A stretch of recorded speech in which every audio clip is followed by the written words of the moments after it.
네, 오늘 하나님 주신 말씀 보겠습니다. 욥기 7장 1절부터 10절까지입니다. 제가 가지고 있는 구약 성경 보니까 767페이지에 있습니다. 욥기 7장 1절부터 10절까지입니다. 네, 다 찾으신 줄 알고 한 목소리로 합독하겠습니다. 이 땅에 사는 인간에게 힘든 노동이 있지 아니하겠느냐? 그의 날이 품꾼의 날과 같지 아니하겠느냐? 종은 저녁 그늘을 몹시 바라고 품꾼은 그의 삭을 기다리나니 이와 같이 내가 8달째 고통을 받으니 고달픈 밤이 내게 작정되었구나. 내가 누울 때면 말하기를 언제나 일어날까, 언제나 밤이 갈까 하며 새벽까지 이리 뒤척 저리 뒤척 하는구나. 내 살에는 구더기와 흙덩이가 의복처럼 입혀졌고 내 피부는 굳어졌다가 터지는구나. 나의 날은 배틀의 북보다 빠르니 희망 없이 보내는구나. 내 생명이 한낱 바람 같음을 생각하옵소서. 나의 눈이 다시는 행복을 보지 못하리이다. 나를 본 자의 눈이 다시는 나를 보지 못할 것이고 주의 눈이 나를 향하실지라도 내가 잊지 아니하리이다.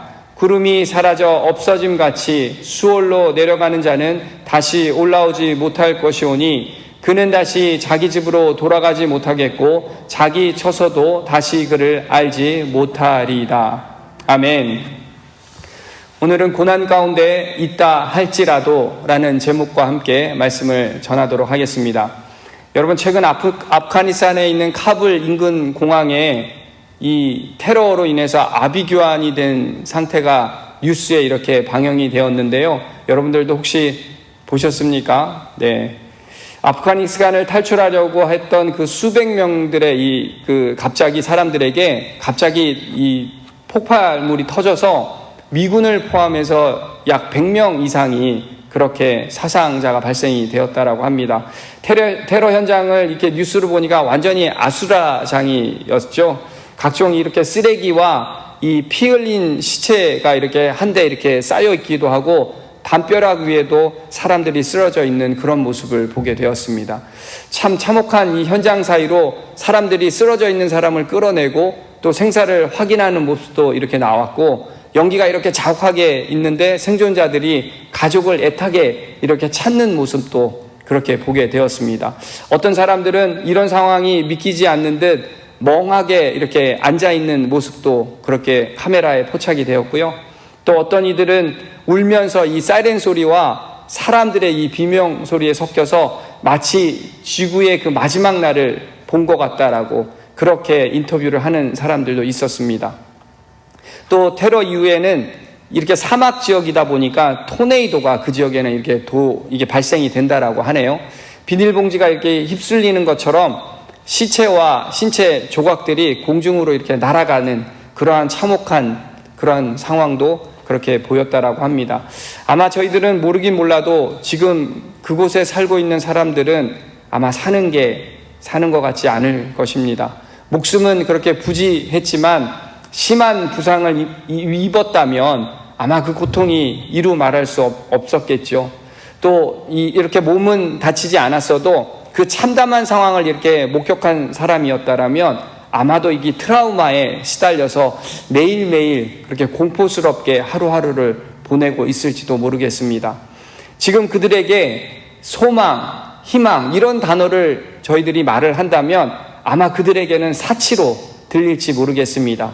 그저 하루하루 굶지 않으려고 이렇게 먹을 양식이 필요한 사람들에게 또 넉넉한 물이라도 이렇게 풍족했으면 아마 그런 마음으로 하루하루 버티고 있지 않을까라는 생각을 해보게 됩니다. 또 고통을 참을 수 없어서 차라리 죽었으면 좋겠다라고 그렇게 토로하는 사람들도 있을지 모르겠습니다. 저는 그런 그들의 모습을 보면서 만약 우리가 그런 상황에 처한다면 어떠했을까 하는 그런 생각을 해보게 되었습니다. 그러면서 제가 스스로 질문을 던졌습니다. 과연 우리는 그런 고통이 주어지면 인내하고 그리고 버티며 이겨낼 수 있을까? 그 참담한 상황 중에서도 소망을 품고 희망을 꿈꿀 수 있을까? 여러분, 참 어려운 질문이죠? 우리가 쉽게 이렇게 예스라고 대답하기 힘든 질문인 것 같습니다. 그렇게 여러분, 이 축복된 땅에서 우리가 얼마나 이 자유와 그리고 평화를 마음껏 누리며 살고 있다는 것에 우리가 정말 감사해야 하고 그리고 하루하루 그렇게 열심히 살아가야 된다라고 생각이 됩니다. 여러분, 오늘 말씀은 계속해서 이 욥의 처절한 고통과 고난의 이야기가 나오고 있습니다. 정말 죽고 싶을 정도로 괴롭고 이렇게 절망 가운데 놓여 있다면서 욥은 하나님께 그렇게 절규하고 있는데요. 먼저 자신이 겪고 있는 이 고난과 고통의 무게를 헤아려 주지 못한 친구들에게 자신이 느끼는 이 극심한 고통과 깊은 슬픔을 그렇게 말하고 있습니다. 1절과 2절 말씀을 보시면 이 땅에 사는 인생에게 힘든 노동이 있지 아니하겠느냐, 그의 날이 품꿈의 날과 같이 아니하겠느냐, 종은 저녁 그늘을 몹시 바라고 품꾸는 그의 삭슬 기다리나니. 욥은 1절과 2절 이 말씀을 통해서 이 세상을 살아가는 모든 인생은 고난 속에서 살고 있다라고 그렇게 4가지 비유를 들어서 설명을 하고 있습니다. 힘든 노동을 계속해야 하는 인생의 날, 품꾼의 날, 그리고 해질녘에 기다리는 종의 시간, 그리고 보수를 기다리는 이 품꾼의 시간이 인생이라고 그렇게 말을 하고 있습니다. 그런데 욥은 그런 인생보다 자신의 인생이 더 비극적이고 그렇게 힘든 삶을 자기가 살고 있다라고 그렇게 말을 하고 있는데요. 3절과 4절 말씀을 보니까 이와 같이 내가 여러 달째 고통을 받으니 고달픈 밤이 내게 작정되었구나. 내가 누울 때면 말하기를 언제나 일어날까, 언제나 밤이 갈까 하며 새벽까지 이리 뒤척 저리 뒤척 하는구나. 지금 이렇게 언급한 그런 인생은 고달프고 힘은 들지만 적어도 밤에는 쉼을 누릴 수 있지 않느냐며, 하지만 자신의 삶은 밤이 찾아와도 휴식을 누리지 못한다라고 그렇게 말하고 있습니다. 그러고는 자신이 겪고 있는 이 육체적인 고통이 얼마나 심각한지를 그렇게 호소하고 있는데요. 5절 말씀에 내 살에는 구더기와 흙덩이가 의복처럼 입혀졌고 내 피부는 굳어졌다가 터지는구나. 극심한 이런 피부 질환으로 전신은 골마 문드러지고 그리고 고통스러운 상처가 자신의 몸을 그렇게 뒤덮고 있다라고 말하고 있습니다. 차마 눈뜨고 볼 수 없는 자신의 그 참혹한 모습에 본인이 스스로 이렇게 적나라하게 표현을 하고 있다라는 것이죠. 그러면서 자신은 이제 더 이상 아무런 희망이 없이 죽어 사라질 것이라고 그렇게 말을 하고 있는데요.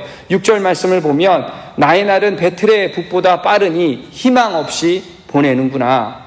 죽음은 기다리든지 기다리지 않든지 빠르게 찾아올 것이고 결국엔 자신은 아무런 희망 없이 죽음과 함께 그렇게 사라진다라고 말을 하고 있습니다.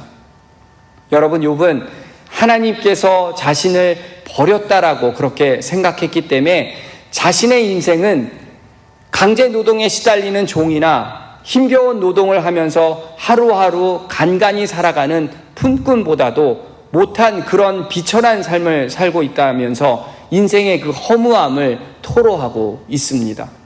이제 극심한 고통과 그 친구들의 그 비난과 정죄로 인해서 몸과 마음이 완전히 무너져 내린 이 욥은 하나님에 대한 그 소망까지도 이렇게 흐려지면서 하나님께 직접 불평과 그렇게 원망을 토로를 하는데요. 우리는 이 대목에서 3가지 영적인 교훈을 발견할 수가 있습니다.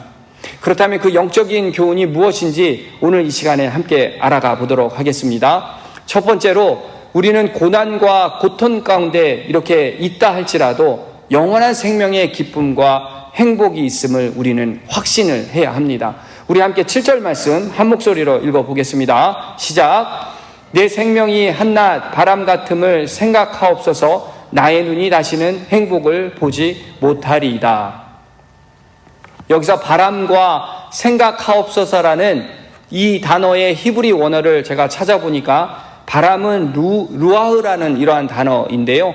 호흡 아니면 영이라는 뜻을 지니고 있습니다.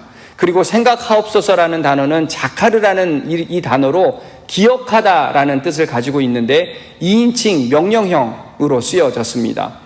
2인칭은 절대자 하나님을 지칭하는 것이고요. 이 말씀을 다시 한번 이렇게 정리를 해보면 하나님, 나의 영을 당신께서 기억해 주십시오. 이 말입니다. 즉 욥은 자신이 죽음의 직면에 있음을 예감하고 자신을 기억해 줄 것을 하나님께 호소하고 있다라는 것이죠.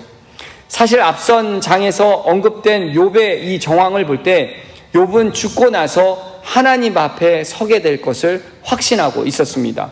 하지만 지금은 너무도 이런 극한 고난과 고통 때문에 지금 이렇게 포기하듯이 말을 하고 있다라는 것이죠. 우리가 인간적으로 볼 때 이런 욥의 모습이 이해가 되지요? 이 욥이 얼마나 힘들고 어려웠으면 정말 고통 가운데 있다 보니까 자기의 삶을 완전히 포기하겠다라고 얼마나 힘들었으면 그렇게 말을 했을까? 우리는 충분히 이해가 됩니다. 그도 사람이기에 순간 그렇게 말할 수 있고 그렇게 행동할 수가 있다라는 것이죠. 그런데 여러분, 이런 욥의 모습이 바로 우리들의 모습이 아닐까라는 생각을 해보게 됩니다. 우리도 역시 감당할 수 없는 엄청난 고난과 그 혹독한 시련이 한 번이 아니라 지속적으로 우리에게 다가온다면 욥과 같은 그러한 절망의 마음이 드는 것은 당연하겠죠. 하지만 여러분, 우리에게 분명하게 알 수 있는 것은 이렇게 이겨낼 수 있는 힘이 반드시 우리에게 주어졌다라는 사실입니다. 바로 우리에게는 부활한 그 신앙이 우리에게 주어졌다라는 사실이죠. 죽어도 다시 살아갈 수 있는 그러한 영원한 생명이 우리에게 주어졌다라는 사실입니다. 하지만 만약 우리들에게 부활과 영원한 생명이 주어지지 않았다라면 우리도 역시 이런 일을 겪을 때 억울하고 너무나도 힘들다고 주저앉을 수밖에 없을 것입니다. 세상에서 말하는 가치를 얻기 위해서 그리고 누리기 위해서 살아야 하는데 그것을 만족할 만큼 우리가 이루지 못하고 죽게 된다면 우리의 삶이 얼마나 억울하겠습니까? 사실 믿음이 없는 사람들의 생각과 가치관이 그런 거 아니겠습니까? 단 한 번뿐인 인생에서 굳이 믿음으로 살 필요도 없고 도덕적으로 살 필요도 없고 내가 원하는 대로 내가 최대한 살다가 그게 인생의 성공이라고 그렇게 생각을 하고 사람들은 살고 있다라는 것이죠. 착하게 살던 악하게 살던 죽고 나면 다 한 줌의 죄로 없어지는데 최고의 가치가 있는 이 세상에서 원하는 것을 바라보며 사는 것이 그들에게는 최고의 가치를 위해서 그 목표를 들고 살아가는 인생이라는 것입니다. 하지만 여러분, 성경은 우리들에게 그렇게 말하고 있지 않습니다. 요한복음 5장 29절 말씀을 보니까 선한 일을 행한 자는 생명의 부활로 악한 일을 행한 자는 심판의 부활로 나오리라. 예수님께서는 예수를 믿고 선한 일을 행하는 자는 주께서 주시는 그 칭찬과 상급을 받고 영원한 나라로 인도될 것이고 하나님이 허락하신 그 최고의 가치인 영원한 생명을 누리며 살아갈 수 있게 된다라고 그렇게 말씀하고 있다라는 것이죠. 그렇게 여러분, 우리 모두는 이 확신을 갖고 살아가야 한다라는 것입니다. 비록 세상에서 우리가 환난을 당하고 때로는 억울하게 그렇게 살아갈지라도 죽음 앞에서라도 우리가 당당하게 살아가야 될 줄 믿습니다. 여러분, 왜 하나님께서 예수님을 통해서 우리에게 부활을 계시해 주셨는지 우리가 다시 한번 그것을 생각해 보기를 원합니다. 바로 이 확신을 가지고 세상에서 구차하게 살지 말고 하나님의 백성으로 그렇게 당당하게 살아가라고. 비록 남들 눈에 세상 사람들에 비해서는 다소 부족해 보여도 그리고 우리가 적게 가져 보일지라도 소위 말해서 세상 사람들에게 꿀리지 말고 신앙과 그 품위를 지켜가며 그렇게 살아가라고 말씀하고 계신다라는 것이죠. 그렇게 성도 여러분, 우리가 날마다 죽을 만큼 고난과 고통이 나를 짓누르는 그런 상황에 놓여있지라도 우리는 낙심하지 말고 그리고 위축되지 말고 우리에게는 참 부활의 소망이 있음을 그리고 영원한 생명이 있음을 믿고 그렇게 기뻐하며 행복하게 살아가는 저와 여러분이 되어야 될 줄 믿습니다. 아멘. 이처럼 우리는 고난과 고통 가운데 있다 할지라도 영원한 생명의 그 기쁨과 행복이 있음을 우리는 확신을 해야 합니다. 그리고 두 번째로 살 소망이 없는 곳에서도 우리를 건지시는 그 하나님의 구원의 역사를 우리는 믿어야 하는 건데요. 8절 말씀에 그렇게 나와 있습니다. 나를 본 자의 눈이 다시는 나를 보지 못할 것이고 주의 눈이 나를 향하실지라도 내가 잊지 아니하리이다. 나를 본 자의 눈이 다시는 나를 보지 못한다라고 하는 것은 지금 욥 자신을 보고 있는 사람들의 눈을 가리킵니다. 욥의 답변을 듣고 있는 이 세 친구들을 염두에 두는 그러한 표현입니다. 그리고 주의 눈이 나를 향하실지라도 라는 것은 하나님 당신의 눈으로 나를 보고 있을지라도 라고 그렇게 말하고 있는 것이죠. 이는 당시 욥이 자기 생명에 관해서 어떤 위기의식을 가지고 있었는지를 우리가 알 수가 있는 대목입니다. 욥은 죽음이 인간과의 관계가 단절될 뿐만이 아니라 하나님과의 엮여있던 그 관계까지도 단절된다라고 그렇게 믿고 말을 하고 있다라는 것입니다. 그런데 여러분, 우리가 끝이라고 생각한다라고 해서 정말 끝이 나는 것입니까? 더 이상 어떤 가망이 없어 보인다라고 해서 정말 끝나는 것이 아니다라는 것이죠.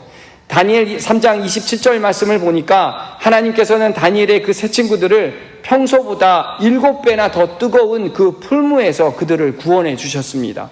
그리고 요한복음 11장 39절 말씀에는 예수님께서 이미 무덤 속에 들어가 썩어 냄새나는 나사로를 그렇게 구원해 주셨습니다. 여러분, 이것이 우리들에게 무엇을 시사하는 것입니까?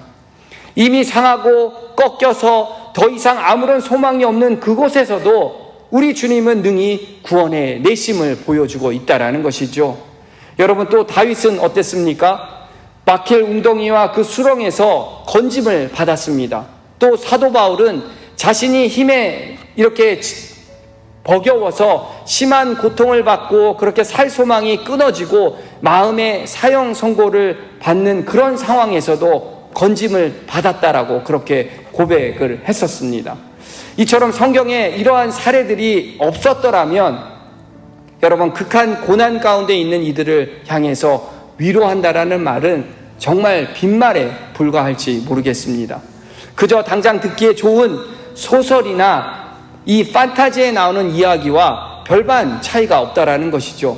하지만 예수님은 분명하게 구원이 있다라고 우리들에게 말씀하셨고, 그리고 구원할 수 있다라고 분명하게 말씀하셨습니다. 그래서 우리에게는 참 소망이 있다라는 것이죠. 세상이 망할지라도, 또 세상이 우리에게 절망을 종용할지라도 우리는 결코 절망하고 낙심해서는 안 된다라는 것이죠. 그렇게 성도 여러분, 우리가 살 소망이 없는 곳에서도 우리를 건지시고 구원하시는 하나님의 구원의 역사를 우리가 믿고 끝까지 나아가는 저와 여러분 되시길 주의 이름으로 소망합니다. 아멘. 이처럼 우리는 고난과 이 고통 가운데 있을지라도 영원한 생명의 그 기쁨과 행복이 있음을 우리가 확신해야 하고, 살 소망이 없는 곳에서도 우리를 건지시는 그 하나님의 구원의 역사를 우리는 믿고 나아가야 합니다. 그리고 마지막 세 번째 우리가 반드시 기억해야 하는 것은 죽음 이후에 반드시 심판이 있다라는 것인데요. 9절과 10절 말씀 우리 한 목소리로 읽어보겠습니다. 구름이 사라져 없어짐같이 수월로 내려가는 자는 다시 올라오지 못할 것이오니 그는 다시 자기 집으로 돌아가지 못하겠고 자기 처소도 다시 그를 알지 못하리이다. 욥은 여기서 구름이 사라져 없어짐같이 이렇게 표현한 것은 인간은 죽으면 그것으로 인간 존재가 사라진다라고 말하고 있는 것입니다. 그리고 수월로 내려가는 자는 다시 올라오지 못할 것이라는 이 표현은 사후에도 새로운 세계가 있고 인간이 죽으면 다시 현재 있는 세상으로 돌아올 수 없다라는 것을 말하고 있다라는 것이죠. 여러분, 일반적으로 믿음이 없는 사람은 죽으면 끝이라고 생각을 합니다. 영혼의 그 존재를 믿지 않고 죽으면 흙으로 썩어 흩어질 뿐이라고 그렇게 생각을 하며 산다라는 것이죠. 하지만 실제 인생의 죽음은 그렇지 않다라고 그렇게 성경은 말을 하고 있는데요. 전도서 3장 21절 말씀을 보니까 인생들의 혼은 위로 올라가고 짐승의 혼은 아래 곧 땅으로 내려가는 줄을 누가 알랴. 히브리서 9장 27절 말씀을 보니까 한번 죽는 것은 사람에게 정해진 것이요 그 후에는 심판이 있으리니. 여러분, 죽어서 흙으로 흩어지는 것은 짐승에 해당되는 것이고 인간은 죽음 이후에 반드시 심판이 있음을 그렇게 예고하고 있습니다. 그래서 사도 바울은 서로 정죄하고 미워하는 죄인들에게 심판이 있음을 그렇게 경고한 것인데요. 로마서 14장 10절 말씀을 보니까 내가 어찌하여 내 형제를 비판하느냐, 어찌하여 내 형제를 업신여기느냐, 우리가 다 하나님의 심판대 앞에 서리라. 여러분, 이처럼 우리는 죽으면 모든 것이 끝이 나는 것이 아니라 죽음 이후에는 반드시 세상에서 산 것에 대한 심판이 있음을 우리는 반드시 기억하며 살아야 한다는 것입니다. 그렇게 성도 여러분, 우리에게 주어진 세상의 삶이 우리가 쉽게 사는 것이 아니라, 그리고 함부로 살아가는 것이 아니라 죽음 이후에 반드시 심판이 있기에 우리는 더욱 믿음과 경건함으로 우리에게 주어진 삶을 성실하게 살아야 할 줄 믿습니다. 사랑하는 성도 여러분, 우리가 이 시대를 살아가는 사람들은 어느 누구나 물어보면 소망과 희망이라는 단어를 좋아합니다. 그리고 사는 그날까지 자신에게 그 소망과 희망이 잘 적용되기를 그렇게 바라며 살아갑니다. 하지만 판도라의 이 상자에 있는 그 희망이 왜 헛된 희망일 수밖에 없는 것이냐면 죄인인 우리들에게 아무런 능력이 없기 때문입니다. 욥은 자신의 능력을 정확하게 알고 있었습니다. 그래서 소망이라는 단어를 도저히 붙잡을 수가 없었던 것입니다. 그래서 희망 없는 자신의 삶에 대해서 탄식만 할 뿐이지 그것에 대한 소망과 희망이 있음을 그렇게 본인은 갖고 있지 못했다라는 것이죠. 사랑하는 성도 여러분, 이렇게 참된 소망은 오직 하나님께로부터 나오는 것이고 그 참된 소망이 바로 우리 주 예수 그리스도이심을 믿습니다.